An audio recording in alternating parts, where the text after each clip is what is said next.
Loh.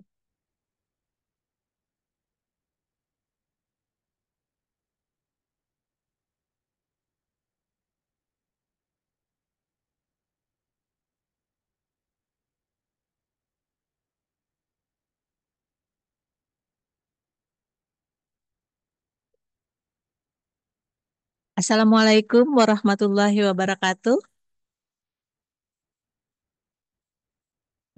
Selamat pagi semuanya. Sebelumnya, marilah kita panjatkan puji dan syukur kehadirat Allah Subhanahu wa Ta'ala, Tuhan yang Maha Esa. Berkat rahmat limpahan kasih sayangnya, kita dapat berkumpul dalam acara webinar sosialisasi online hari ini. Baiklah, saya awali dengan pantun. Gubernur datang mencari apresiasi. Masyarakat kecil inginkan solusi. Izinkan saya memulai sosialisasi. Semoga nanti mendapat apresiasi. Yang saya hormati Bapak Kepala Balai Besar Pengujian Standar Instrumen Sumber Daya Lahan Pertanian atau yang mewakili. Saya ucapkan selamat datang kepada narasumber kita hari ini. Dan juga Bapak, Ibu, serta adik-adik peserta webinar hari ini yang berbahagia.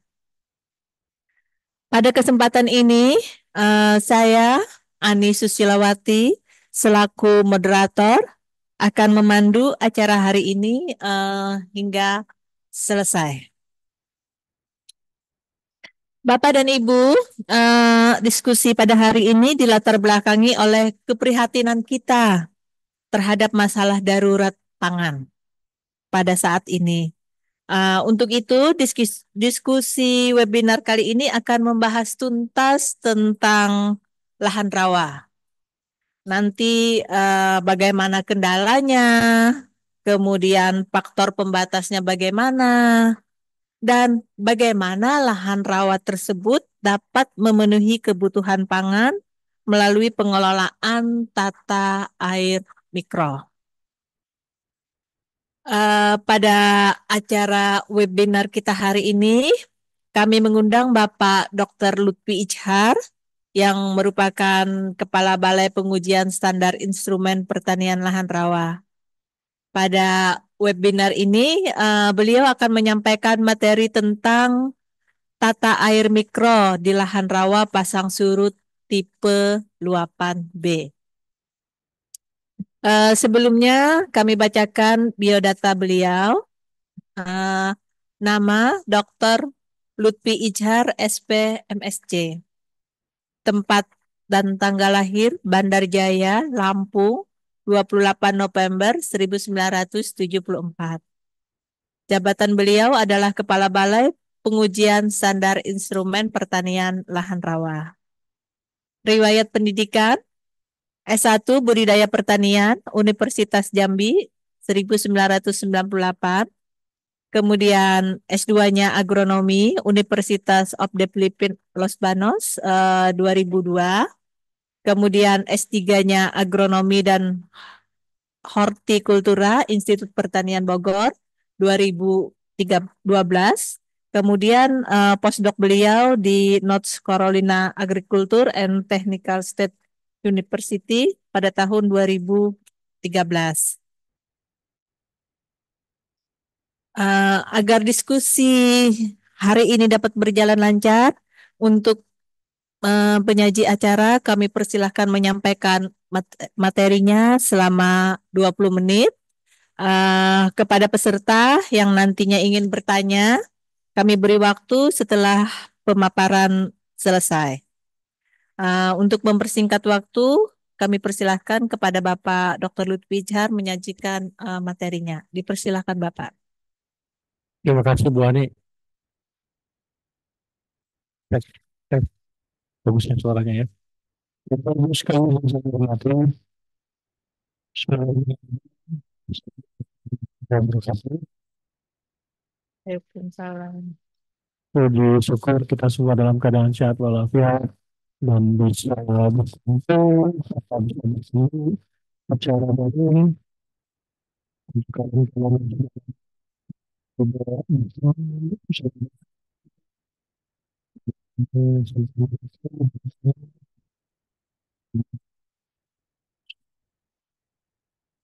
melaksanakan berbagi ilmu supaya kita bisa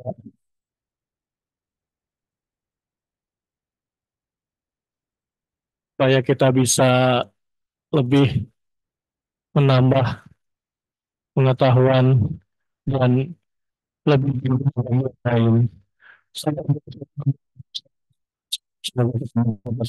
nanti. Selamat pagi dan selamat siang mungkin untuk wilayah Indonesia bagian timur. Pada saat ini izinkan saya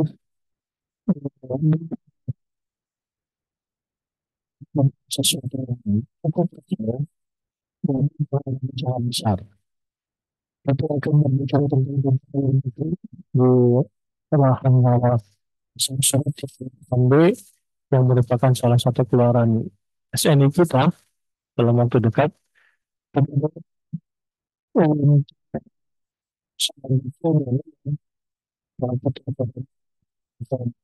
Dari kehidupan sehingga awalnya dari kehidupan budidaya bahkan sampai ke produksi, sampai ke konsumen, sampai ke meja makan Bapak Ibu sekalian, dan sampai ke gizi anak-anak dan keberlanjutan kehidupan kita semua. Jadi ini kita lebih fokuskan kepada budidaya tanaman padi yang pada saat ini memang kita lihat kondisi dari eh, padi atau beras yang cukup bergejolak bahkan secara perlahan menunjukkan harga yang semakin meningkat. Next. Bapak Ibu sekalian, pada saat ini izinkan kami memberikan sedikit outline informasi awal terkait dengan webinar kita hari ini, yaitu yang pertama, potensi lahan rawa di Indonesia, pengelolaan air di lahan rawa, dan penutup. Lanjut, potensi lahan rawa di Indonesia. Lahan rawa di Indonesia yang secara umum tersebar hampir di seluruh pulau.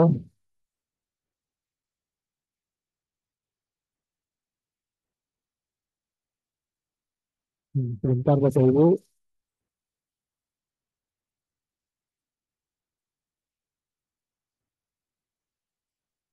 menunggu operatornya, kita lanjut saja terkait dengan pengembangan lahan rawa. Karena pada saat ini era pemerintahan dari Pak Jokowi yang akan beralih ke Pak Prabowo, yang insya Allah pendekatan atau pengolahan dan pengembangan lahan rawa tetap berjalan karena memang sepertinya ini merupakan salah satu potensi yang cukup besar untuk menjadikan wilayah kita, khususnya Indonesia sebagai lubang pangan dunia 2045.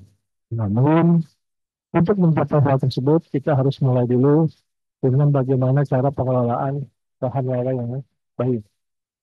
Lahan rawa sangat dipengaruhi oleh rezim air, artinya apa namanya karakteristik dari air, tipologi air yang sangat kuat, baik itu dari sumbernya, khususnya dari rawa di pantai, rawa yang agak masuk, rawa pasang surut, maupun rawa lebak yang lebih di tengah. Dan termasuk lahan basah atau lahan bawahan.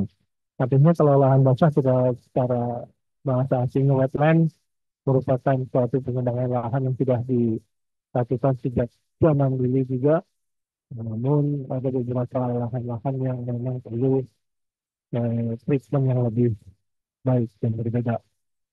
Dalam kondisi alami, pada musim hujan, wilayah rawa biasanya tergenang. Namun dalam musim kemarau, wilayah tersebut kekeringan.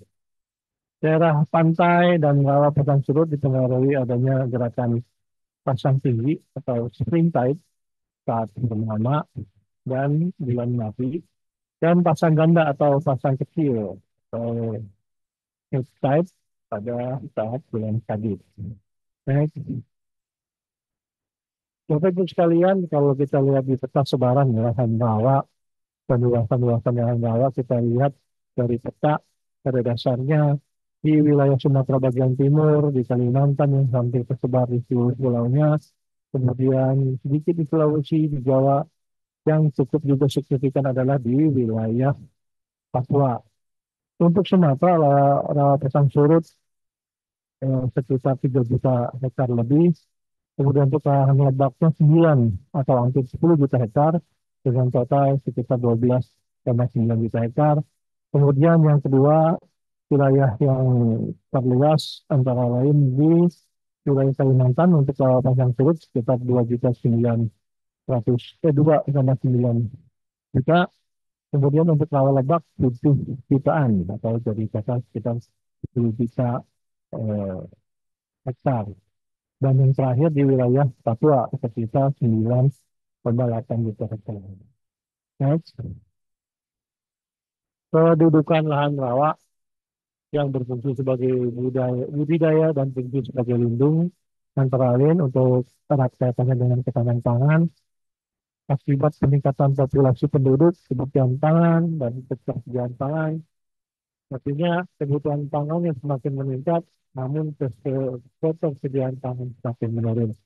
Sehingga mau tidak mau kita harus mengelola dengan sebaik-baiknya lahan rawa, baik itu sebagai fungsi budidaya maupun fungsi lindungnya yang berkelanjutan. Kemudian pesatnya konservasi lahan.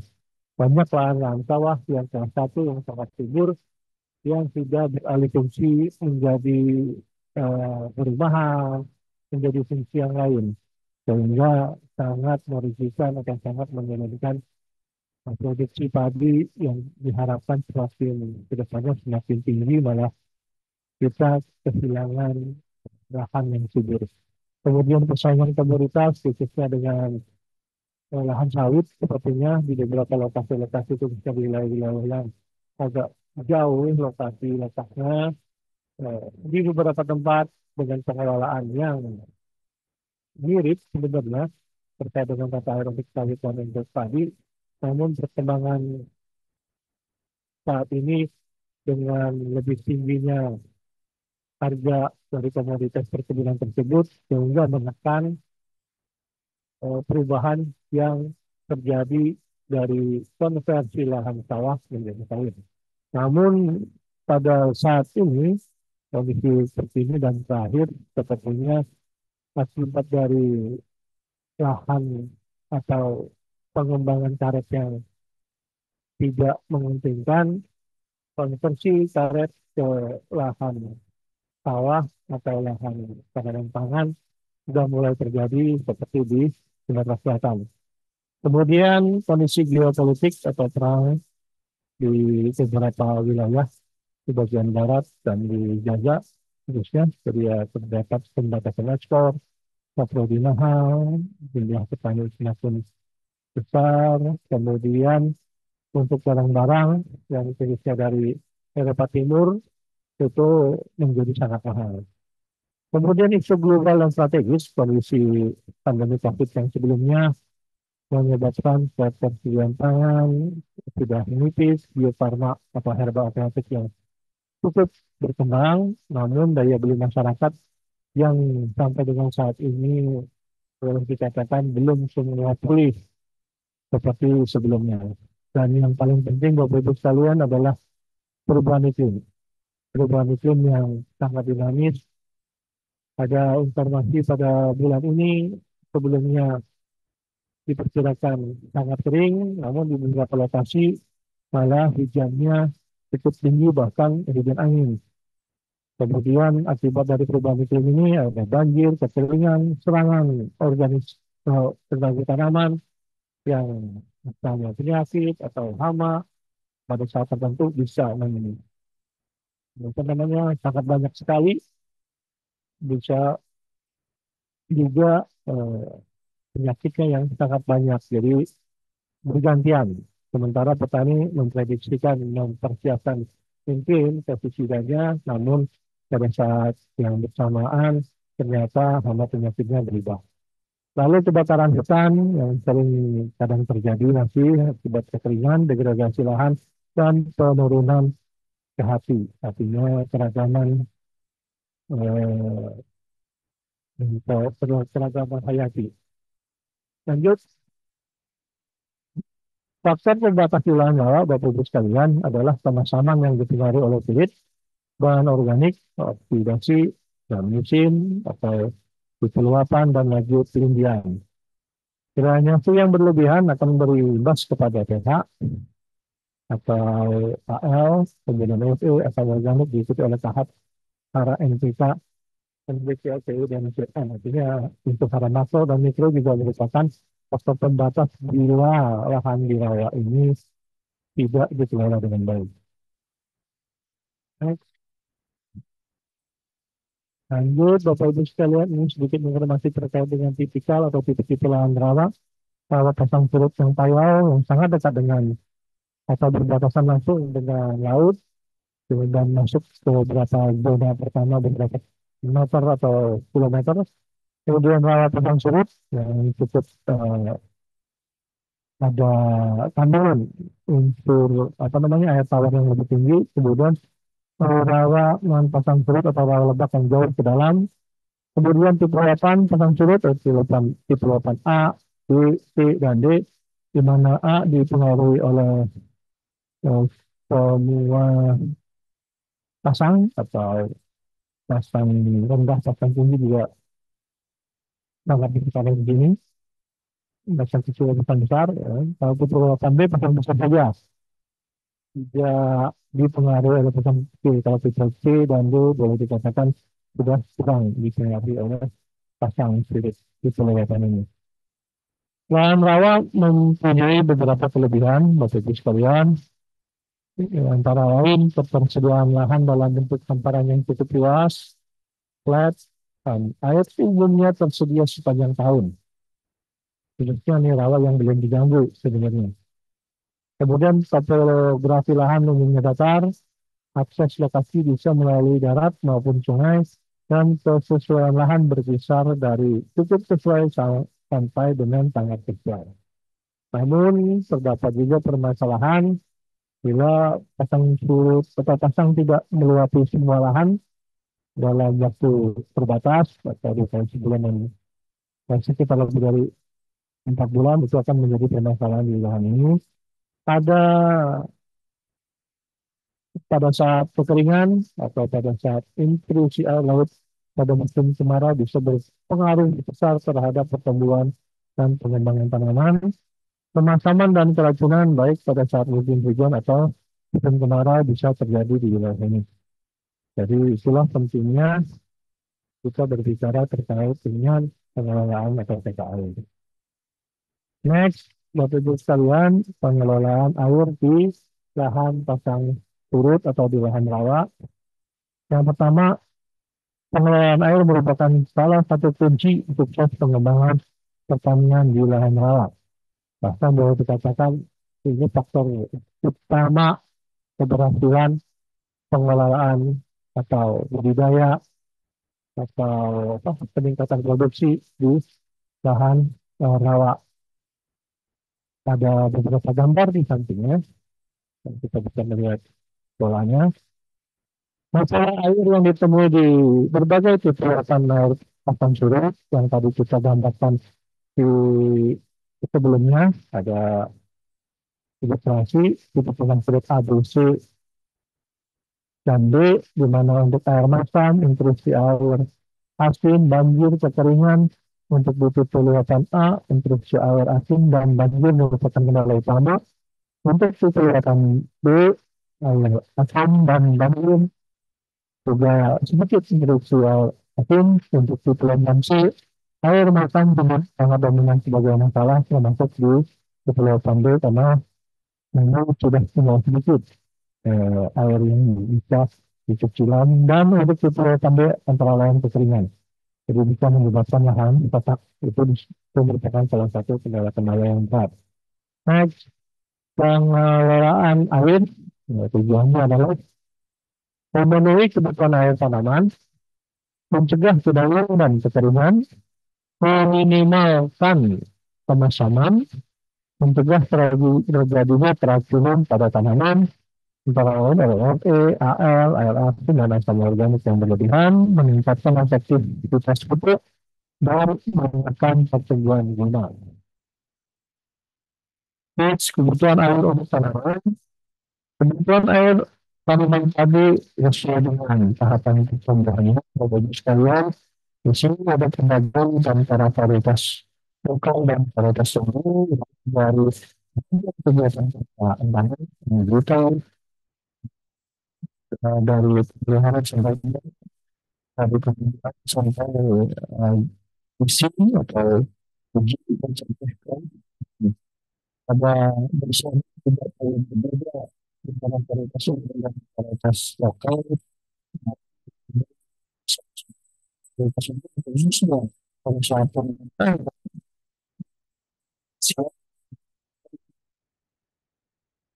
kondisi air yang cukup banyak. Dan kalau kita ingat teknologi SRI, System Rise Intensification, ada beberapa masa di mana air yang kita atur itu tergenang atau macak-macak dan agak kering, namun lembab khususnya pada saat tanaman ingin memperbanyak anakan. Itu juga merupakan fase-fase yang harus kita perhatikan, khususnya di saat awal-awal pertumbuhan vegetatif. Bapak Ibu sekalian, kita setelah bercerita tentang kebutuhan air untuk tanaman, kapan-kapan saja air dibutuhkan tanaman, permasalahan sekarang adalah bagaimana cara kita menyediakan air tersebut supaya tanaman, khususnya padi, bisa mengkonsumsi dengan baik. Yang pertama, salah satunya yang kita lakukan adalah pembuatan sistem tata air satu arah atau one way flow system. Air masuk atau irigasi dan air keluar drainase dilakukan melalui dua saluran yang berbeda sehingga secara berkala terjadi pergantian air mengikuti siklus satu arah. Model atau sistem pengelolaan air satu arah ini memerlukan adanya pintu air atau flap fluid atau stop pada muara-muara saluran. Next, ini contoh-contohnya Bapak Ibu sekalian untuk flap tube atau pintu airnya, itu tata airnya, salurannya, dan ada yang pintu airnya cukup besar, ada yang agak kecil, bahkan kalau secara tradisional ada yang dari kayu dan disesuaikan dengan saluran yang ada. Ilustrasi dari atas atau samping dari next untuk tata air satu arah, Bapak Ibu sekalian, ini salah satu contoh sistem tata air satu arah, di mana kalau dilihat dari ilustrasi tadi di atas itu adalah saluran sekunder SS, airnya mengalir dari kiri ke kanan, nah, kemudian di tengah itu masuk untuk saluran tersier, dari sekunder masuk ke saluran tersiernya, kemudian di kiri kanan merupakan tersier drainasenya, jadi keluarnya. Untuk masuk dari tersier ke arah ke bawah, kemudian ada dua saluran lagi yang merupakan saluran water dan saluran yang masuk membagi ke saluran-saluran cacing. Semuanya terkoneksi dari bawah sampai ke atas, kemudian mengalir sampai dengan kembali ke saluran sekunder pada saat surut.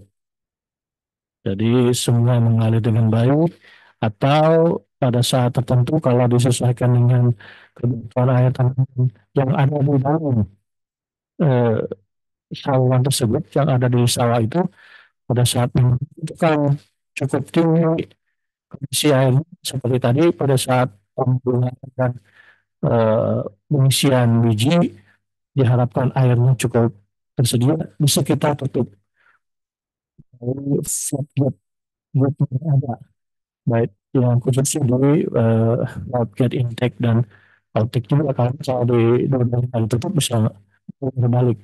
Kemudian di belakang ada tempat samping. Jadi untuk saluran itu saluran yang dari tengah agak tinggi daripada dibandingkan dengan saluran kiri kanannya. Artinya air itu mengalir ke kiri kanan. Namun kalau memang kadang-kadang pengelolaannya yang kurang baik, dibuatnya flat, rata, akhirnya saluran yang di tengah-tengah itu nggak ke kiri atau nggak ke kanan. Jadi kita perlu mempertimbangkannya. Kemudian kita lanjut ke sistem tabat atau dam overflow adalah sistem pengelolaan air dengan pembuatan pintu air pada muara saluran sebatas ketinggian agar permukaan air dapat dipertahankan sesuai dengan kebutuhan tanaman yang ada. Dilihat dari gambar, ada pintu air, flap gate, yang bisa kita sesuaikan dengan kondisi tanaman yang ada di kiri kanan.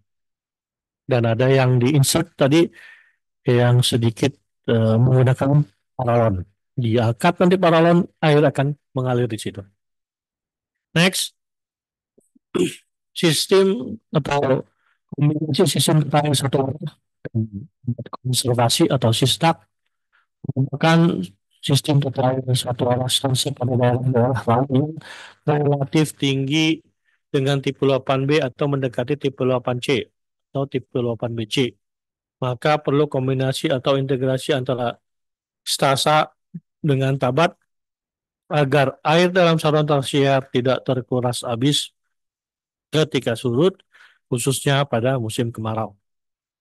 Next. Ilustrasi yang hampir mirip sebelumnya dengan gambaran tata air tadi di tipe luapan, namun yang berbeda adalah pada setiap saluran-saluran intake dan outtake-nya kita tambahkan stop lock-nya. Sedikit berbeda, ada B string, itu di situ ada terlihat di saluran-saluran tersier yang masuk ke dalam. Sementara untuk di pengelolaan dalam eh, lahan sawah, saluran cacing, arah saluran itu disesuaikan dengan ketinggian.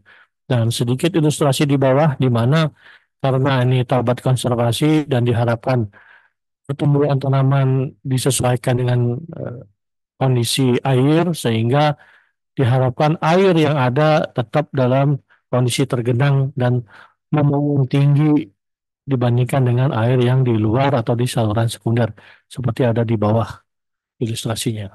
Lanjut.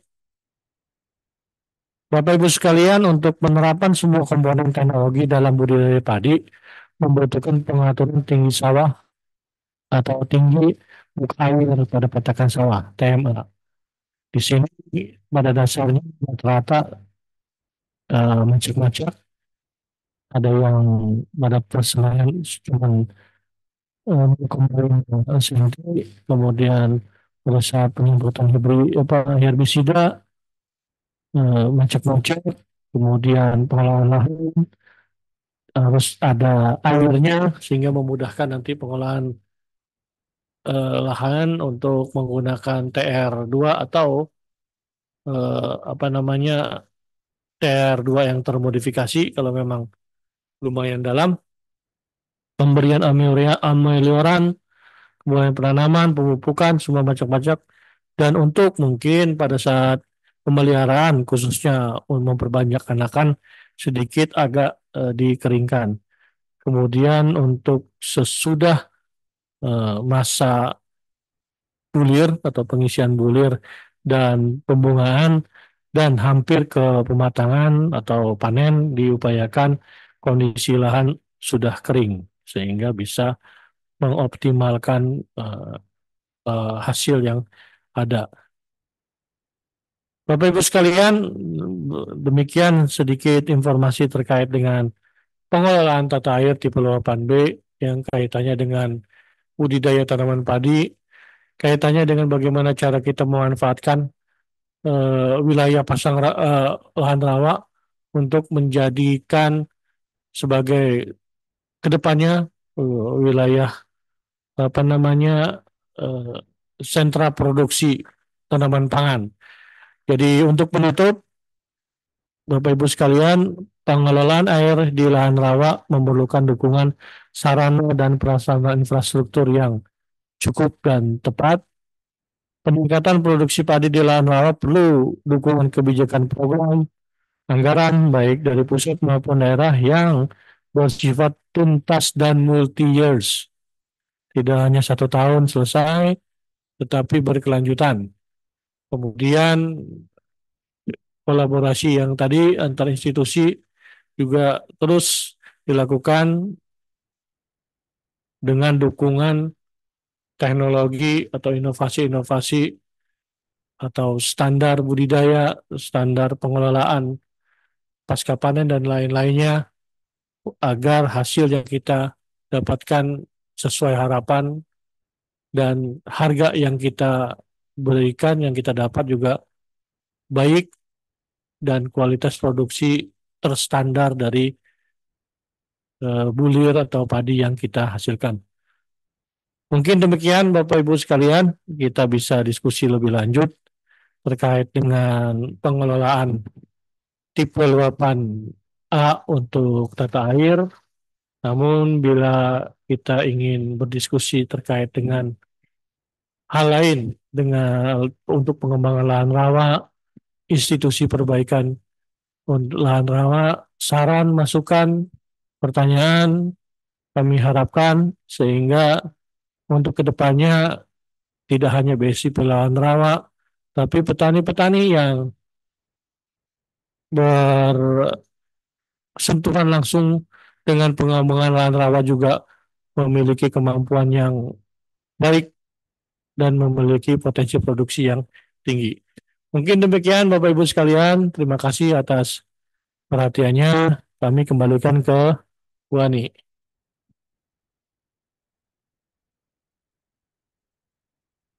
Terima kasih Pak Dr. Lutfi Ijhar. Pemaparan materi tadi sudah secara lengkap disampaikan oleh Bapak.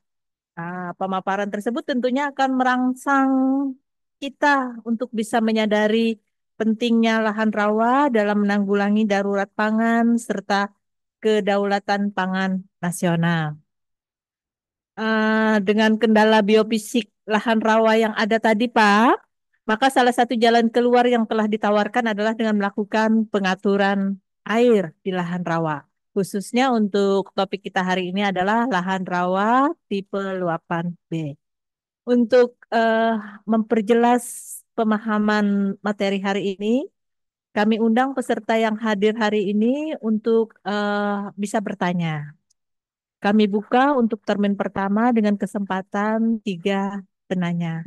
Jadi penanya boleh bertanya secara langsung dengan mengacungkan, melambaikan tangan, ya, present, ataupun menuliskan pertanyaan di chat room.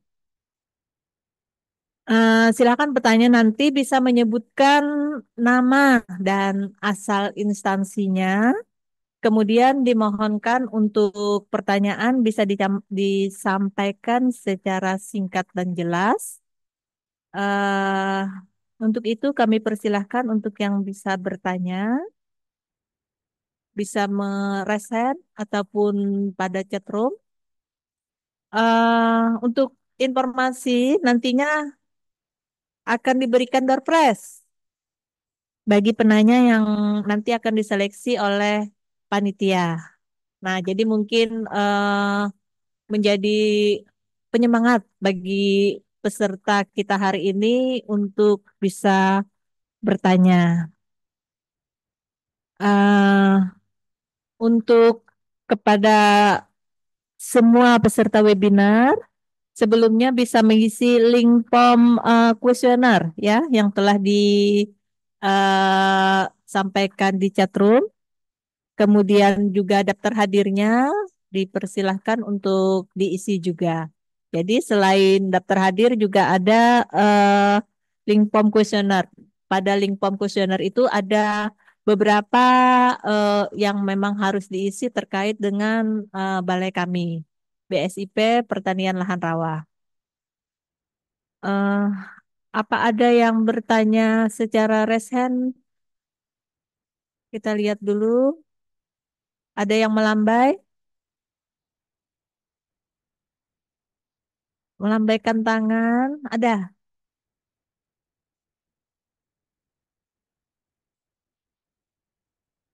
Atau kita langsung kita lihat di chatroom.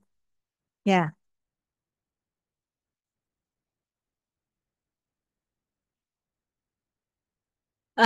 ini Pak Nurpianto Giar dari Malang. Wah, banyak ini pertanyaannya nih. Ada berapa ini? Ada 5. Wah, 5 Pak, langsung Pak. Ah, diborong oleh Pak Nurpianto Malang. Yang pertama, bagaimana dinamika FL, kemudian S dan AL pada tanah sulfat masam di tipe luapan B. Kemudian yang kedua, bagaimana pengelolaan salinitas pada lahan rawa pasang surut ketika musim kemarau? Apakah benar dalam bentuk Al sulfat dan bagaimana pengaruhnya ke tanah bila dibandingkan garam NaCl?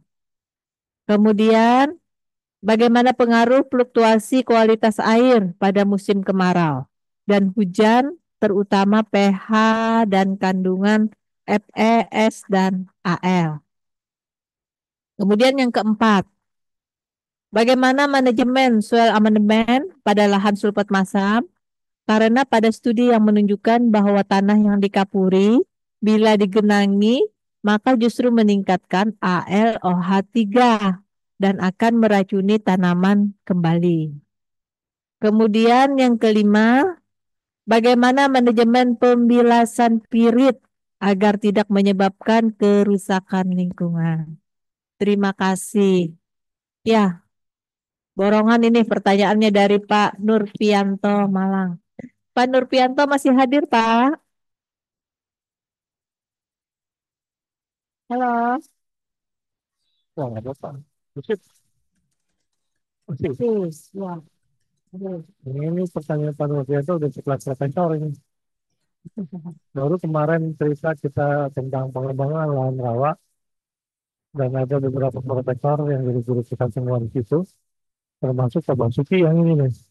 Ini materi Pak Basuki. Nah, cerita Pak Hamudin Agus berbeda ini yang lain-lain.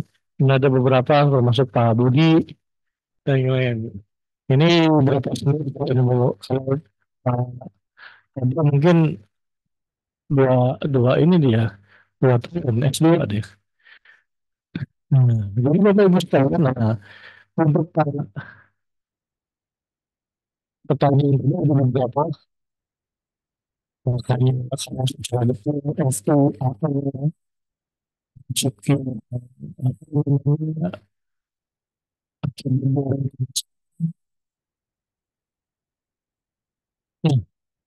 bisa kita cek ya. Ada beberapa literatur terkait dengan ini dan banyak yang menerangkan eh, dinamika dari FeSAL. Intinya Bapak Ibu sekalian, kalau kita melakukan pengelolaan ya, bukan pengolahan pengolahan, eh, lahan khususnya pasang surut di wilayah tersebut jelas unsur-unsur harianya akan banyak. Maksudnya unsur racunnya yang akan sangat berpengaruh. Sementara unsur hara yang dominan sedikit sekali. Khususnya di salin, jelas-jelas kalau salin itu apa namanya bebannya sangat tinggi. Untuk salin ada beberapa varietas padi yang bisa diintroduksikan dan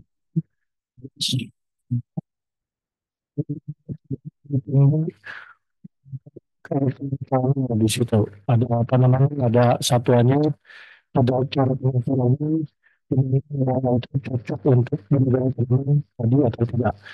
Kalau sesuatu dari tanah saling baru kita harus bisa itu ya, kita pada dasarnya untuk semuanya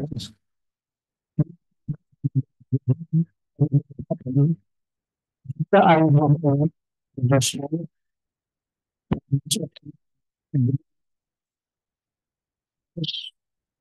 developannya maka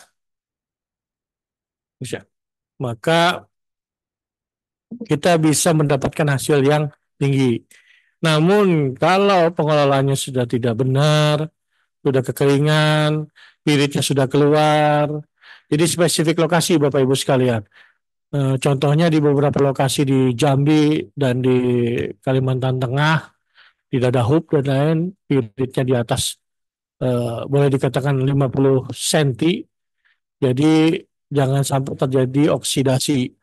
Jadi dinamika FEAL itu sangat apa namanya sangat dominan, artinya pergerakannya dengan adanya oksidasi, reduksi, adanya akibat dari pengelolaan yang kurang pas itu akan mengakibatkan racun-racun yang ada di dalam tanah itu mempengaruhi pertumbuhan dari tanaman.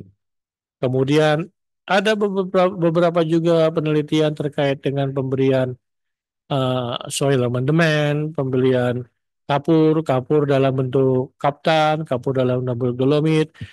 Ada kalanya ya hasil dari perkembangan tanaman, khususnya di bagian akarnya, itu berbeda antara satu dengan yang lain.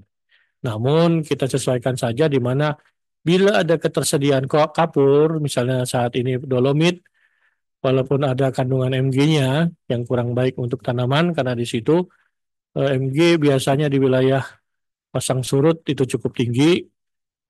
Namun karena kapur yang atau dolomit yang digunakan tidak ada yang lain ya tidak apa-apa dengan harapan dan kita asumsikan bahwa kapur tersebut sangat signifikan untuk membantu pertumbuhan tanaman khususnya akar yang bisa menekan kondisi atau ketersediaan pirit dan pH yang ada.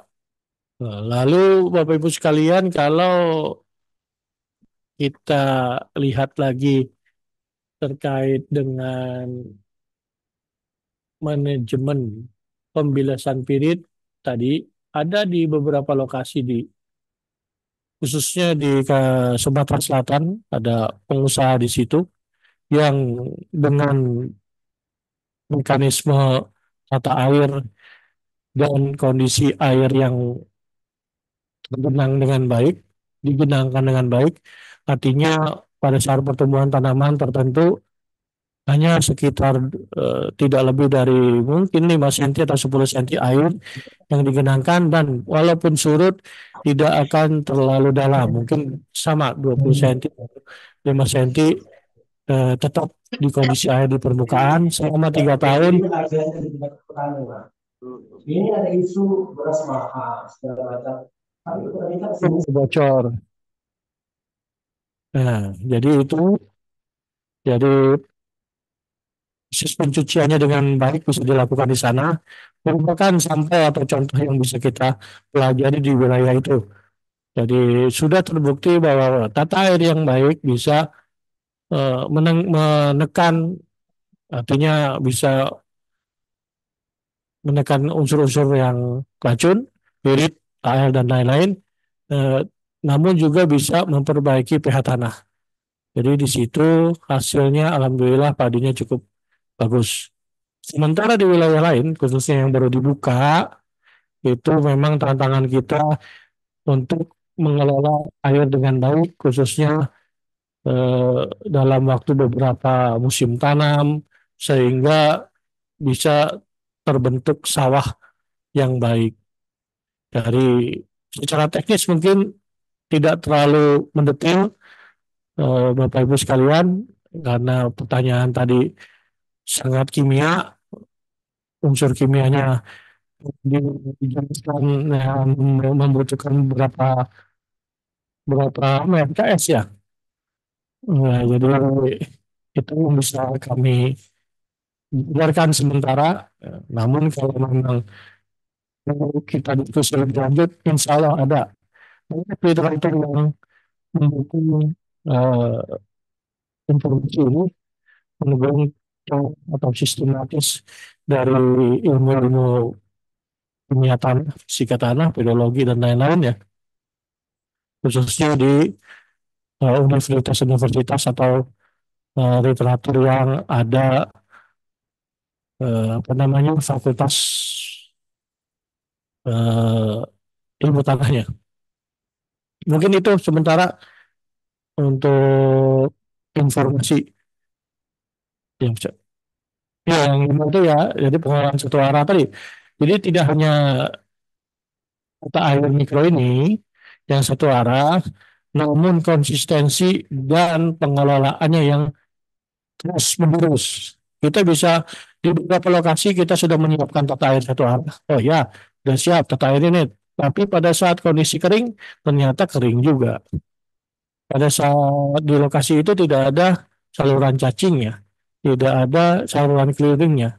Nah, jadi kita harus komitmen dan harus terus-menerus dengan mengelola air sebaik-baiknya, khususnya di tipe 8B ini, karena di tipe 8C juga dengan asumsi tidak ada intrusi air laut yang terlalu apa namanya tinggi, untuk beberapa varietas tanaman itu bisa bertahan di situ dengan baik dan ada di beberapa lokasi. Artinya kembali ke tema hari ini, kita pengelolaan tata air mikro untuk tipe 8B dengan apa namanya mekanisme yang kita harapkan sesuai, tidak hanya satu arah, tapi pada saat pasang kita menutup, apa kita membuka, pada saat kemarau, apa yang kita lakukan, intinya fresh water itu yang kita harapkan bisa mencuci dan bergerak. Artinya jangan sampai ada satu titik pun di wilayah itu yang airnya tidak bergerak.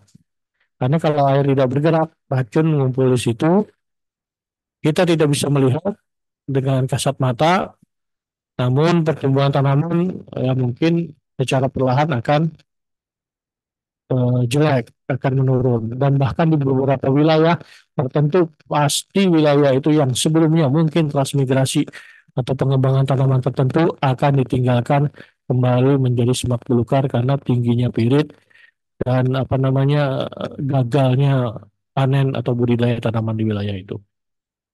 Sementara itu mungkin Bu Moderator. Ya, terima kasih Pak Dr. Lutfi Ijhar. Pak Nurpianto ya, Nurpianto. Ya, Pak Nurpianto tadi menanyakan tentang lebih fokusnya ke tanah sulfat masam, Pak. Jadi, tanah sulfat masam itu memang tanah yang ada di lahan rawa. Ini jadi memiliki potensi asam yang tinggi. Jadi ini biasanya terjadi pada saat teroksidasi.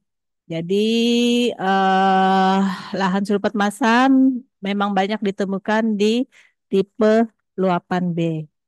Nah, pada tanah sulfat masam ini tadi ada mineral sulfidik yang biasa kita kenal dengan adanya pirit, Fe, S2, Kemudian nanti kalau dia teroksidasi itu menghasilkan asam sulfat H2SO4 yang akan mempengaruhi dinamika-dinamika unsur yang ditanyakan oleh Pak Nurpianto tadi. Fe, S, dan Al. Nah, tadi Pak menanyakan tentang dinamikanya ya Pak ya, dinamika Fe, S, Al, kemudian di tanah sulfat massa. Jadi mungkin Pak pada saat eh, dia itu tergenang ya, kemudian pada saat eh, kering. Jadi pada saat oksidasi reduktif akan berbeda dengan pada saat oksidatif. Jadi besinya aja misalnya pada saat tergenang reduktif itu bersifat anaerob atau reduktif tadi ya Pak ya pada besinya. Jadi Fe-nya berada pada bentuk Fe peri Fe3 plus. Nah, ini lebih larut di air. Kemudian tapi dalam konsentrasi yang tinggi bisa menyebabkan racun. Nah, kalau itu pada kondisi eh, reduktif. Pada kondisi kering, oksidatif itu Fe2 plus itu teroksidasi menjadi Fe3 plus. Ion Fe3 plus itu membentuk mineral oksida, hidrogen, hidroksida besi, itu mengendap. Nah, jadi pada fase ini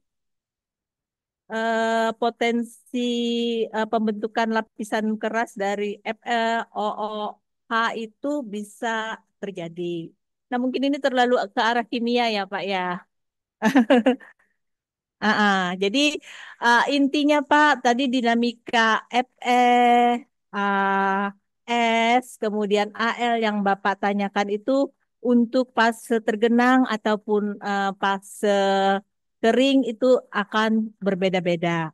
Jadi dampaknya apabila Fe12 itu berlebih menyebabkan keracunan. Kemudian Al3 yang tinggi itu dapat menghambat pertumbuhan akar, kemudian bisa menurunkan produksi tanaman. Kemudian kemasaman yang tinggi itu dari oksidasi belerang, es itu bisa mengurangi ketersediaan unsur fosfor, yang mana unsur fosfor ini juga penting untuk tanaman.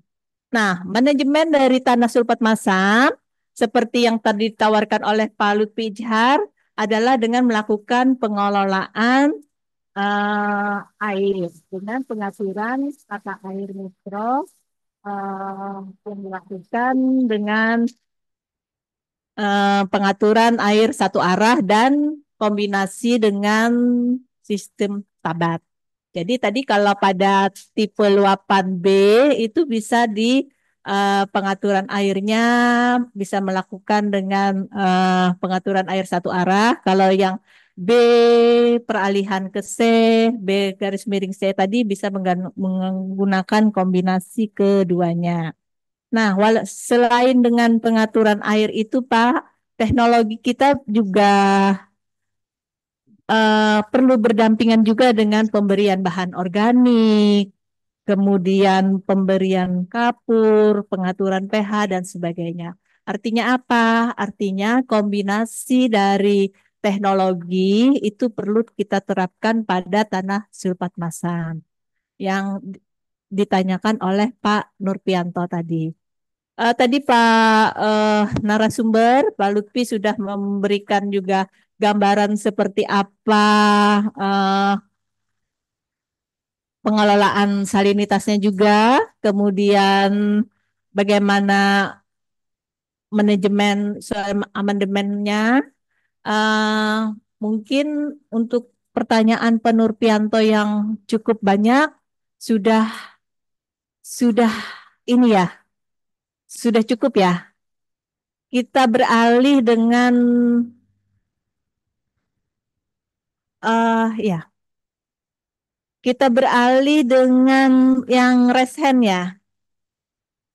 Ini ada yang raise hand. Oh ya, ada Prof. Dedi. Ini adalah Wah, Tenaga kalau- ahli menteri, ya. ya. Betul, betul.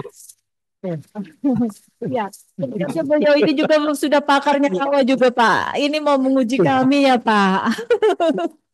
Ini Hmm, betul. Mungkin Bapak mungkin menyampaikan masukan untuk kami ataupun saran perkembangan silakan. terkini. Inggih. Ataupun update terkini tentang rawa boleh, Pak. Silakan, Pak. Terima kasih Pak Prof. Terima kasih ini Pak Kabare. Terima kasih ini Bu Ani dan rekan-rekan sekalian ini dari BPSI Rawa. Menarik sekali ya hari ini kita mendapatkan pencerahan ini mengenai tata air mikro. Kalau di Jakarta, TAM itu tenaga ahli menteri. Nah, kalau di Bali Trawa ini, TAM itu tata air mikro. Ini kelihatannya. Mohon maaf. Eh, Tata air mikro ini sangat-sangat penting, ya. Dan ini adalah kunci utama menurut saya untuk keberhasilan pembangunan pertanian di lahan rawa. Termasuk sekarang yang sedang digarap oleh Kementan itu di Dadahub. Kita membangun pertanian modern di sana. Dan ini juga memang diawali dari penataan air mikro ini. Tata air mikro ya terutama di tersier, kuarter bahkan saluran cacing di sana sudah dibangun ya seperti memang di sana tipe luapannya apa ya kelihatannya itu peralihan antara pasang surut dengan lebak itu di sana itu. Jadi tipe luapannya tidak masuk ke sana, ya luapan besar maupun kecil tidak ada. Kemudian juga eh, di sana memang ada pengaruh genangan yang relatif lama, ya, itulah ciri khas dari backsom ya atau rawa lebak. Nah, jadi sekali lagi saya apresiasi ini Pak Lutfi dan teman-teman yang sudah menyajikan tata air mikro di lahan rawa karena ini sangat penting. Saat ini ada 12 provinsi yang memiliki rawa sedang digarap oplahnya, optimasi lahan rawa. Dan optimasi lahan rawa itu sebetulnya yaitu pembenahan tata air mikro. Ya, jadi sekali lagi ini masukan yang luar biasa menurut saya dari Rawa terkait dengan penataan air mikro ini. Dan ini menjadi acuan kita semua untuk membangun pertanian lahan rawa. Nah, ini menarik sekali tadi pertanyaan dari Pak Nurjanto dari Malang, dari Unibrau ini. Jadi mungkin perlu saya infokan bahwa ahli kimia tanah sulfat masam itu sebetulnya ada Dr. Arifin Fahmi. Saya tidak tahu dia gabung atau tidak. Ya, mungkin kalau Dr. Arifin Fahmi akan menjelaskan sangat clear ya mengenai ini. Kemudian sebetulnya di sini juga saya lihat tadi ada Dr. Markus Anda ini. Dia juga ahli kimia tanah. Ya, beliau dari BRIN ya, peneliti BRIN. Ini juga mungkin nanti bisa memberikan pencerahan kepada kita ya. Karena beliau benar-benar ahlinya. Nah, terkait dengan tentu saja dinamika Fe, S, dan Al itu sangat tergantung kepada potensial redox dan pH. Nah, potensial redox dan pH inilah yang menyebabkan Fe terutama ya termasuk S dan Al ini dinamikanya di dalam tanah dan air rawa itu luar biasa. Ya, sebagai contoh kalau misalnya Fe pada saat misalnya reduktif, anaerob, tergenang, ya, dia posisinya dalam bentuk Fe2 dan ini yang sering menjadi racun bagi tanaman. Nah, bagaimana mengatasinya? Ya airnya dialirkan. Kalau air dialirkan berarti racunnya hilang, kemudian air juga nanti oksigennya banyak sehingga besi duanya itu tidak terlalu banyak, ya, bisa mengendap begitu. Kemudian juga termasuk es, termasuk air begitu. Tetapi kalau pada saat oksidasi, ya itu Fe yang berasal dari pirit itu akan wah apa namanya teroksidasi. Nah, piritnya nanti menghasilkan sulfat. Nah, pH-nya ini nggak karu-karuan nanti. pH-nya bisa drop di bawah 2, di bawah 3, di bawah 3, di bawah 2. Nah, tentu ini juga akan berpengaruh terhadap S dan Al juga ya. Kemudian yang nomor dua mengenai pengelolaan salinitas. Nah, kalau Kementerian Pertanian itu memberikan rekomendasi terkait dengan salinitas ini, yang pertama adalah varietas yang tahan salin. Ya, ada varietas-varietas padi yang sudah dihasilkan oleh Badan Litbang yang toleran terhadap salinitas. Jadi yang pertama itu pendekatannya, yang kedua tentu saja air. Ya, tadi Bu Ani sudah menjelaskan, tapi intinya bagaimana kita kelola air agar air dari laut itu tertahan. Ya, sebaliknya air yang berasal dari atas, air yang berasal dari hulu itu bisa masuk ke lahan pertanian kita. Ini kan kemarau, ya memang itu kemarau, tetapi ada juga ya sungai-sungai meskipun musim kemarau, tapi debitnya masih lumayan, artinya dia masih bisa berjalan. Nah, jadi intinya bagaimana air yang dari atas itu harus masuk ke lahan atau petak sawah kita, sementara air yang dari bawah itu kita blok. Nah, kemudian juga bisa menggunakan berbagai macam bahan aminoran, ya, terutama sebetulnya bahan organik kalau menurut saya. Bahan organik misalkan kompos, ya, pupuk kandang, ini juga bisa menanggulangi eh, tanah-tanah salin, ya, agar dia tidak racun untuk tanaman. Ya, jadi kita lebih lebih banyak ke situ pendekatannya, ya. Kalau bahan aminoran lain seperti Al sulfat itu kan jarang dan agak mahal juga, ya. Jadi kita lebih merekomendasikan kepada varietas, kepada pengelolaan air yang benar. Kemudian yang ketiga memang ya ameliorasi, terutama bahan-bahan yang bisa dibuat oleh petani, yaitu kompos, pupuk kandang dan sebagainya. Nah, kemudian ini juga bagaimana fluktuasi kualitas air. Nah, ini musim kemarau dan musim hujan.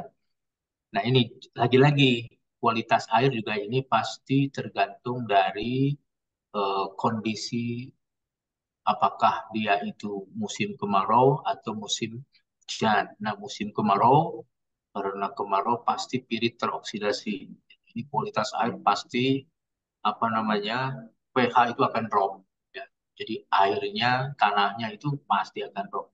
Bahkan bisa di bawah 2 ya pH-nya itu, dan itu pada saat itu tidak ada tanaman yang bisa tumbuh. Ya.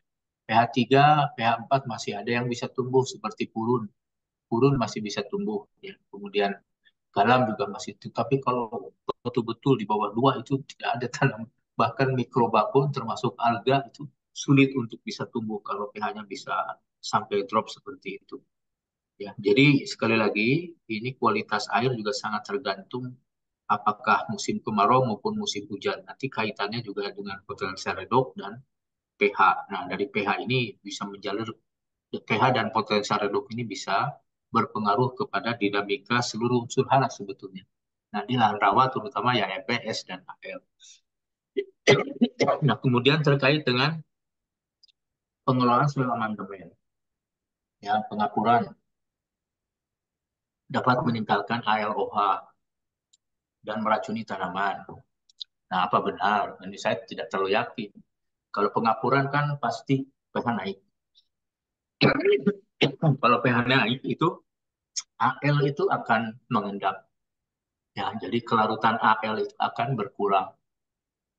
Jadi makanya ini saya ragu apa benar nih ALOH ini kelarutannya tinggi. Nah, ini ada Pak Markus di sini pasti paham itu. Nah, setahu saya pada saat pH naik karena pengapuran itu sebetulnya eh, AL itu relatif terkendali gitu kan, termasuk ALOH ini menurut saya kelarutannya relatif sedikit, ya. Jadi tidak akan sampai meracuni gitu kan. Ada tapi tidak sampai meracuni. Nah, namun demikian sebetulnya kalau di lahan rawa untuk menaikkan pH itu yang utama sebetulnya ya pengelolaan air seperti yang dijelaskan oleh Pak Lutfi tadi. Intinya ada di pengelolaan air. Bagaimana kita caranya memasukkan air bersih ya ke dalam petak sawah kita dan membuang air bersih tersebut ke luar petak kita. Nah, jadi intinya itu sebetulnya. Nah, itu yang bisa mengendalikan pH, itu juga bisa mengendalikan pH, dan itu juga akan eh, apa namanya meningkatkan produktivitas tanaman ya dengan menggunakan air yang bersih tentu ya tanaman akan tumbuh dengan baik, tidak ada keracunan dan sebagainya. Nah, kemudian yang kelima ini ya pembilasan pirit. Nah, ini betul ini si malakama. Kalau kita ingin mendapatkan lahan sawah di lahan rawa dengan produktivitas tinggi, maka pirit ini harus dibilas. Pirit ini harus dioksidasi dulu terus dibilas, ya terutama yang aktual ya. Kalau yang potensial masih mendingan. Kalau yang aktual kan pirit itu di atas, kurang dari 50 cm kedalamannya.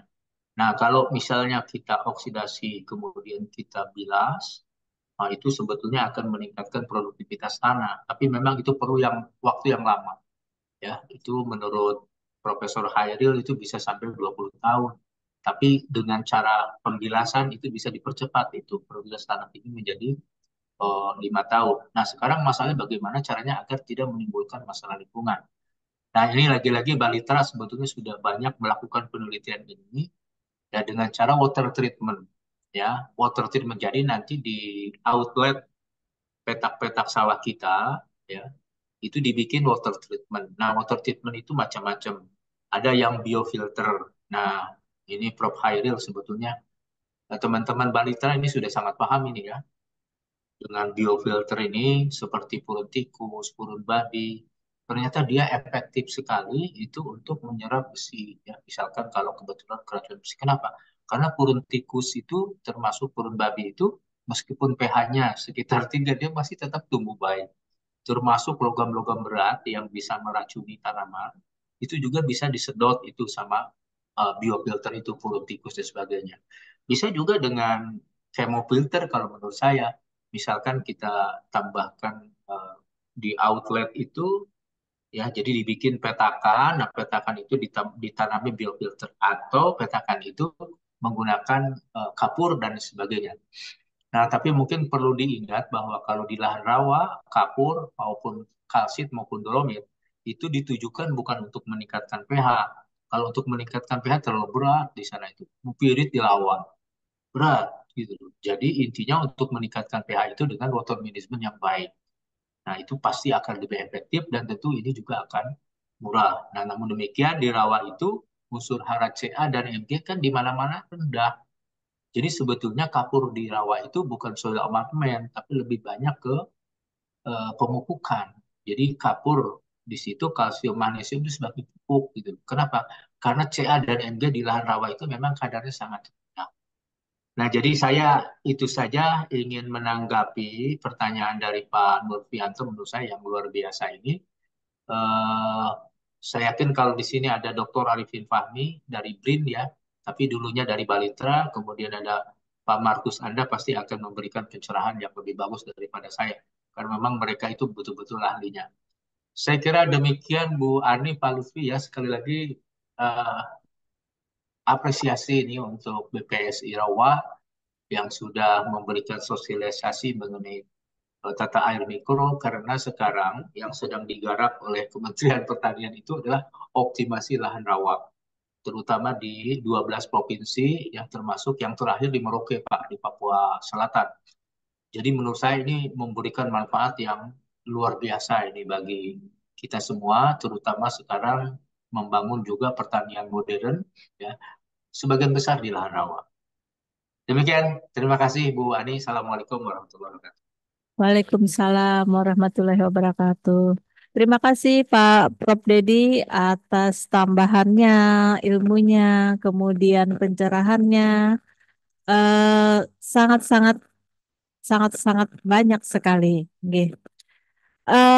Bapak Ibu semua, saya ingatkan kembali bahwa eh, mohon kesediaannya untuk mengisi daftar hadir. Kemudian untuk mengisi juga indeks kepuasan masyarakat atau IKM serta survei persepsi kualitas pelayanan atau SPKP serta survei persepsi anti korupsi SPAK pada lingkup Balai BSI Perawa ya. Oke.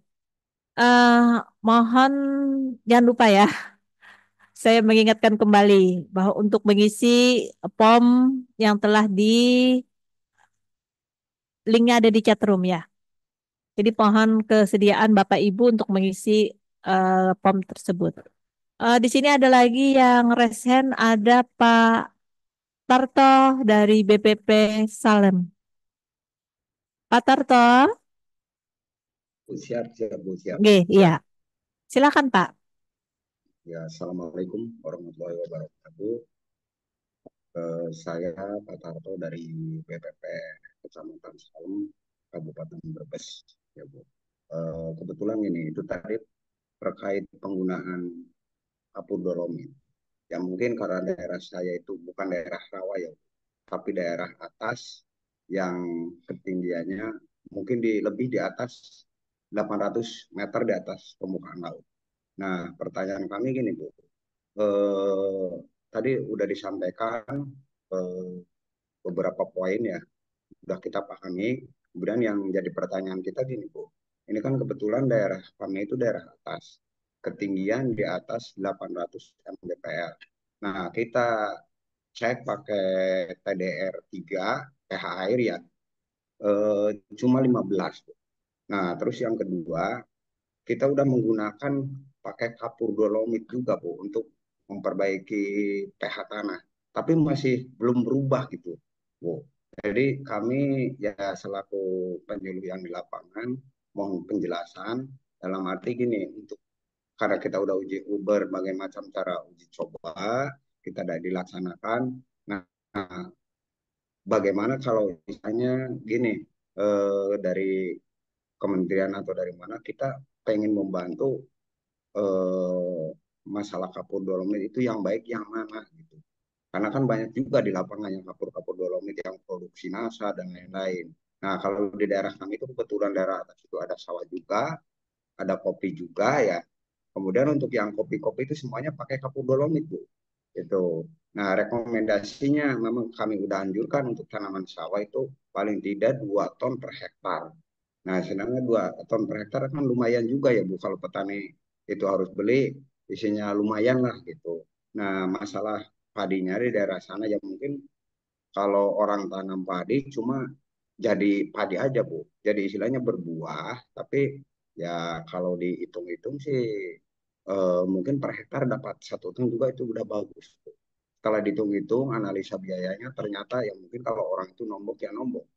Akhirnya banyak petani yang tidak mau menggarap sawah, padahal lahan sawah itu ada, Bu. Itu saja yang perlu saya sampaikan. Terima kasih. Mohon pencerahan Pak Lutfi. Terima kasih. Assalamualaikum warahmatullahi wabarakatuh.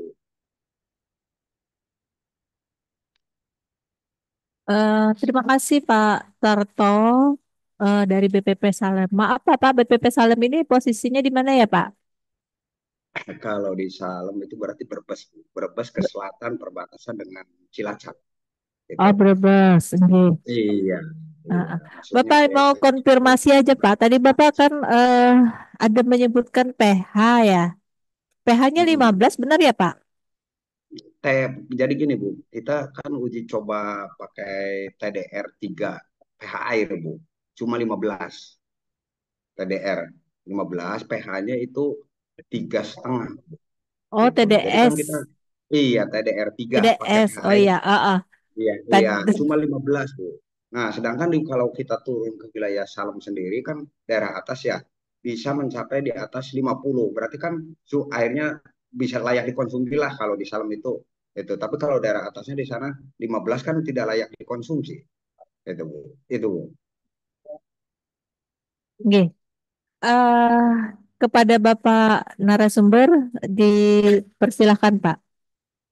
Iya, baik Pak Tarto. Ini kita tadi sebelumnya berbicara tentang wilayah dataran rendah. Ini itu sekarang cuma 800 meter. Itu model-model wilayah Bogor ke atas gitu. Itu dekat kategorinya. Ya Pak, yang dihormati mungkin kalau di wilayah-wilayah di sini, sebenarnya yang perlu kita lakukan adalah identifikasi dulu Pak. Kalau kita sudah identifikasi wilayah Bapak, seperti apa, kita kalau memang di sana ada apa namanya, ada lahan sawah, kita bisa menggunakan PUPH untuk melihat secara cepat kondisi apa namanya hara atau nutrisi yang ada di lahan Bapak. Artinya, jadi kita harapkan kita mengetahui kondisi real wilayah Bapak, karena memang di wilayah-wilayah tertentu itu akan berbeda. Di Bogor, di Kerinci, yang memang sama sekitar 800 sampai dengan 1000 meter dari permukaan laut, eh, kondisi lahannya berbeda.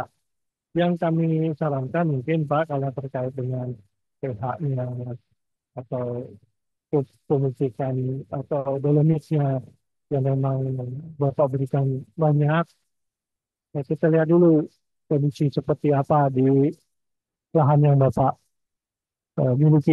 Kadang-kadang kalau memang dataran tinggi dan itu tipe tanahnya prinsip pisau, ya bukan yang apa namanya, pisau ya Pak, bukan yang merah, absolut merah kuning. Kalau memang itu ya perlu kita tambahkan tidak hanya apa namanya kapur, mungkin pupuk kandang, bahan-bahan organik itu yang perlu diperbanyak juga di situ.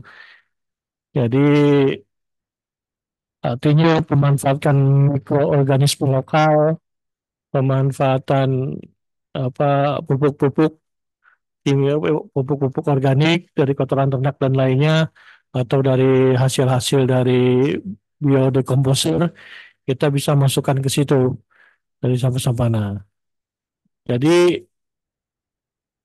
untuk lebih jelasnya, kalau memang bisa Bapak di Brebes, di Jawa Tengah, bisa memberikan apa namanya, ya mengirim sampel ke kawan-kawan kita di BSIP Penerapan di Jawa Barat atau di Bogor, di BSIP Tanah dan Pupuk, untuk dikoreksi atau Ya, dilihat kondisi Bapak seperti apa, seperti apa. Jadi bisa dikumpul, bisa dikirim ya 1 kilo lah minimal ya tanah kompositnya dari beberapa titik untuk dievaluasi di laboratorium sudah terakreditasi, sehingga kita tahu persis kondisi yang ada. Misalnya ada, bisa jadi di pasang surut itu FE AM salah, bisa jadi kalau beberapa yang negatif di air juga bisa bermasalah di sana. Dan jadi jenis lahannya yang Bapak miliki seperti apa. Kalau ya, lahan yang subur, yang bagus, pasti tidak akan kehabisan, tidak akan kekurangan.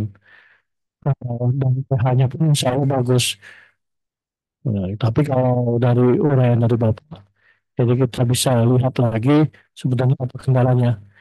Siapa tahu air yang masuk ke lokasi lahan Bapak, percuma Bapak, itu kan bisa juga terganggu apabila itu yang bisa meracuni lahan rawanya, lahan sawah Bapak. Mungkin itu sementara Pak. Terima kasih. ya, ya. Terima kasih Bu. Terima kasih. Oke, terima kasih Bapak narasumber atas penjelasannya. Pak Tarto sudah mengirimkan alamat ya? Ah, Udah Bu, udah Bu. sudah, Ya, oke. ya, Pak ya. Nurpianto mohon izin sudah. Oh sudah, iya. Oke. Ini Prof Dedi juga ya. Dapat hadiah. Prof Bonus. Lu Dedi. dapat hadiah nih. Iya, thank you. Ya, Eh, nanti hadiahnya ulun ambil ke situ. Siap. berat ini Pak. Kalau diambil itu berat Pak. Iya, terima kasih, terima kasih. Oke. Eh, yang lain masih ada dalam chat room masih ada pertanyaan. Atau mungkin ada masukan kali Pak. At- Jadi Jadi selain pertanyaan, bukan hanya pertanyaan yang kami harapkan, saran, masukan, kemudian pencerahan untuk kita semua sangat-sangat diharapkan. Jadi ini juga terkait dengan RSNI yang kami susun dengan eh, tahun ini tentang tata air mikro di lahan rawa pasang surut tipe 8B. Jadi bukan hanya pertanyaan ya Pak ya yang bisa disampaikan. Nggih, Pak Markus, iya, silakan banget Pak Markus. Pak Markus, Baik, Bu. Suaranya bisa nih, masuk, Bu. Alhamdulillah Bapak jelas jelas. Ya, baik. Oke, Ini Bapak. saya tambahkan sedikit yang disampaikan Pak Tam tadi ya. Oke. Pak, bukan tata air mikro, tenaga ahli menteri maksudnya yang tadi, Bu ya. Ya, jadi saya tambahkan sedikit kalau hasil penelitian kita ambil contohnya yang ada dahub, memang di dalam air dan tanah itu yang sekarang dibuka di sana kita sebelumnya sudah dipetakan itu posisi piritnya. Nah, dari hasil-hasil yang kita peroleh untuk kondisi itu, memang di dalam tanahnya yang dominan itu masih AL ya, yang menyebabkan kemasaman. Nah, dari hasil itu kita lihat bahkan ada yang sampai sampai 13 mili ekuivalen AL-nya. Dan itu karena ini pH-nya itu sangat rendah ya. Jadi pH tanah waktu kita mengukur itu semuanya di bawah 4. Nah, biasanya si AL ini dia mulai itu mengendap pada saat 5. Mulai mengendap pada saat 5,5 dia sudah sangat mengendap. Jadi bisa mengendap semuanya. Jadi tidak beracun lagi. Tapi kan pH 5,5 di sulfat masam itu kelihatannya susah untuk dicapai ya. Susah untuk dicapai. Nah, tadi Pak Tam sudah menyampaikan bahwa yang bisa dilakukan itu ya adaptasi dengan kondisi itu. Tadi disampaikan ada varietas unggul rawa yang bisa dipakai dan cocok. Nah, sekarang juga di Dadahub itu sudah ada di sana varietasnya. PPL-nya udah punya tuh ada beberapa varietas yang bisa toleran pada pH ini, pH 4. Jadi kita lihat kembali bahwa yang masih menjadi faktor kendala keracunan itu memang ini aluminium, Fe, dan sulfur di dalam tanahnya. Nah, kalau kita lihat di dalam air yang dari saluran primer kita ambil, mulai dari saluran primer, sekunder, tersier, sampai yang saluran cacing. Nah, di saluran cacingnya itu sangat ekstrim. Ini yang menjadi masalah. Malah di saluran cacing itu pH airnya 2,5 sampai 2,9. Nah, ini yang menjadi sangat berbahaya. Nah, ini lebih berbahaya lagi pada saat setelah musim kemarau, lalu musim hujan pertama, itu pernah kita temukan hujan pertama itu kolamnya petani yang siap panen itu ikannya malah mati semua pada saat hujan pertama, hari pertama. Jadi hari pertama, hujan pertama musim kemarau itu semua ikan yang dalam kolam siap panen mati semua. Nah, kebetulan waktu itu saya di sana saya ukur pH-nya memang sangat drop ya. pH-nya 3,3. Sehingga yang ikan-ikan yang ada di kolamnya petani itu yang masuk ke dalam adalah pencucian dari hasil oksidasi pirit yang dibuat di pematangannya. Karena petani buat tanggulnya itu diambil dari piritnya yang digali, dibuat pematang sehingga teroksidasi. Nah, saat musim hujan pertama itu tercuci banyak sekali ke dalam yang tadi ada AL, terus S. Sulfatnya kita ukur juga memang tinggi. Jadi keracunannya itu ada Al, ada besi sama sulfat. Jadi ikan itu dalam waktu singkat saja sudah mati semua. Dan itu yang menjadi kendala. Nah, saya kira tadi memang kita perlu itu pendekatannya terintegrasi ya.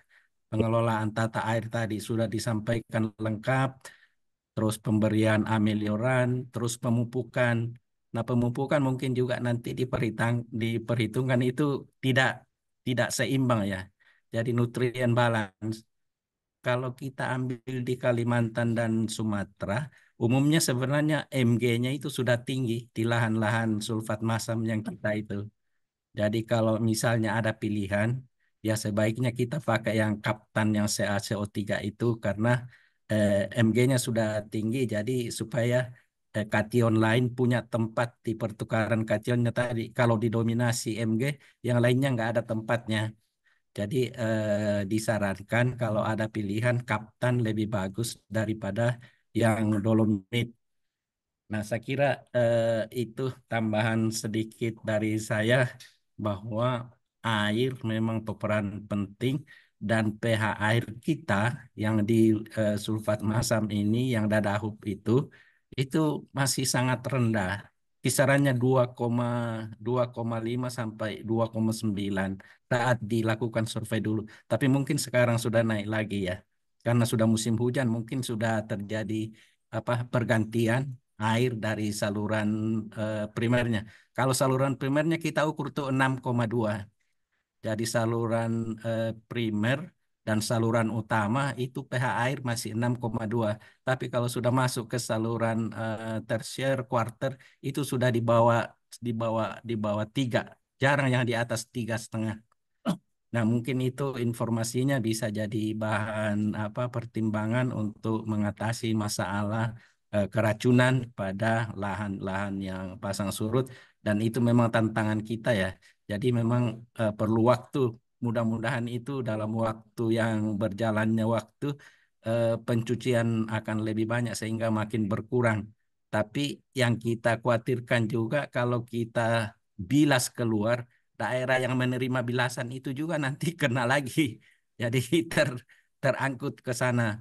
Nah, mungkin perlu dicarikan tadi informasi Pak Tam, bisa diproses di sana, dikasih treatment di airnya, AL-nya diendapkan dengan ameliorant tadi, tapi kita belum tahu seberapa banyak keperluan kapur untuk mengendapkan misalnya besi-besi terlarut sama AL dan sulfat sehingga bisa lebih aman untuk biota air. Saya kira itu saja Bu, tambahan dari saya sedikit. Terima kasih. Salam untuk Pak Tam dan teman-teman di BSIP di Lahan Rawa. Terima kasih Pak Markus. Terima kasih Banyak Pak Markus, mantap, mantap. Sama-sama banyak Pak Pak Tam. tambahannya yang bisa kita petik dari penjelasan Pak Markus tadi Pak. Jadi tentang AL, besi, sulfat yang ada di tanah sulfat masam, khususnya Dadahub ya Pak ya, yang sudah dilakukan oleh Pak Markus dan teman-teman. Jadi yang dominan menyebabkan kemasaman tadi AL ya Pak ya. Ah, Kemudian untuk mengatasinya selain dengan kita melakukan pengelolaan, pengaturan tata air mikro, diharapkan nanti adanya pendekatan secara terintegrasi ya Pak ya untuk mengatasi persoalan-persoalan di lahan rawa pasang surut. Izin Pak Prof. Dedi dan Pak Markus boleh menuliskan di chatroomnya Pak alamat Pak biar biar panitia ini Pak bisa bisa apa ya Pak ya Oh, ya souvenir lah Pak sedikit Pak. Jin, Jin. Ini Nggih, baru tulis sekarang nih. nggih Prof. Dedi dan Pak Markus ya Pak ya. Heeh. eh Kepada peserta yang lain masih saya ingatkan kembali jangan lupa untuk mengisi indeks kepuasan masyarakat, kemudian survei persepsi kualitas pelayanan, kemudian survei persepsi anti korupsi yang ada pada link di chatroom. Bapak Ibu, eh, apakah masih ada yang ingin disampaikan pada webinar kita hari ini? Boleh dituliskan di chat roomnya, boleh mau raise hand juga boleh. Jadi yang disampaikan bukan hanya pertanyaan, Pak. Kami juga mengharapkan masukan, kami mengharapkan juga saran.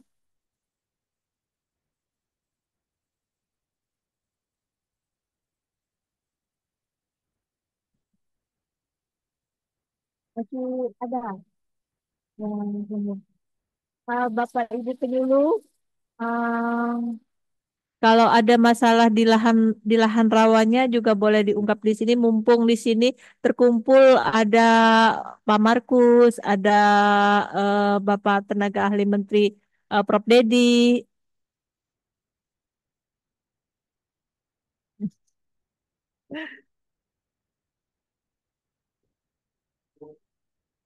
Bagaimana? Masih ada?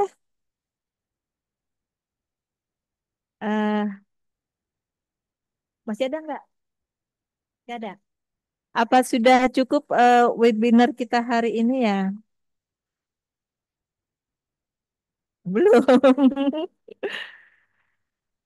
Eh, oke, kalau tidak ada lagi mungkin ya kita cukupkan sampai di sini dulu ya. Alhamdulillah rangkaian dari acara webinar sosialisasi online kali ini telah selesai. Semoga apa yang telah disampaikan oleh pemateri hari ini bisa bermanfaat sebagai pengetahuan dan kesadaran untuk kita semua dalam memaksimalkan pemanfaatan dari lahan rawa. Kami ucapkan juga terima kasih banyak kepada Pak Dr. Lutfihar, serta juga para peserta yang hadir pada hari ini untuk memeriahkan acara hari ini. Tentang ya kita lupa ya dari pagi tadi foto bersama belum ya? Harusnya pagi-pagi ya waktu pembukaan tadi foto bersamanya yang masih full peserta. Ini sebagian kayaknya sudah ada yang live. Nggak apa-apa ya, kita foto saja. Jadi yang peserta diminta untuk membuka kameranya ya. Oke, kita mulai saja foto bersama. Mohon Bapak Ibu bisa dibuka kameranya.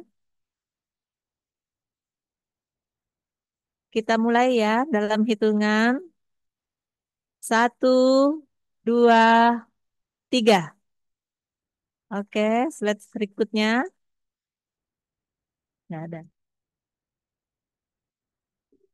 1, 2, 3. Oke, lagi. 1, 2, 3. Masih ada. Masih. Habis ya? Oke. Iya. Ah, ah. Pengumuman tadi yang door prize gimana? Sudah? Pengumuman yang door prize? Sudah? Oke. Panitia sudah ya. Panitia sudah mendata alamat dari Bapak Ibu yang telah berpartisipasi pada acara ini. Kami ucapkan terima kasih. Mohon nanti ditunggu kiriman dari kami. Jadi nomor teleponnya sudah juga ya, alamatnya juga sudah. Ya. Jadi selamat kepada Bapak dan Ibu ya. Karena diawali dengan pantun, maka nanti ini saya akhiri juga dengan pantun. Ya. Pisau diasah buat bertani, bawa ke ladang naik pedati. Selesai sudah webinar sosialisasi online hari ini. Semoga bisa memberikan arti. Ya. Demikian acara webinar sosialisasi online hari ini. Saya sebagai moderator memohon maaf jika ada kesalahan saat berlangsungnya diskusi hari ini. Terima kasih banyak. Wassalamualaikum warahmatullahi wabarakatuh. Waalaikumsalam. Waalaikumsalam. Waalaikumsalam warahmatullahi wabarakatuh. Terima kasih, Pak.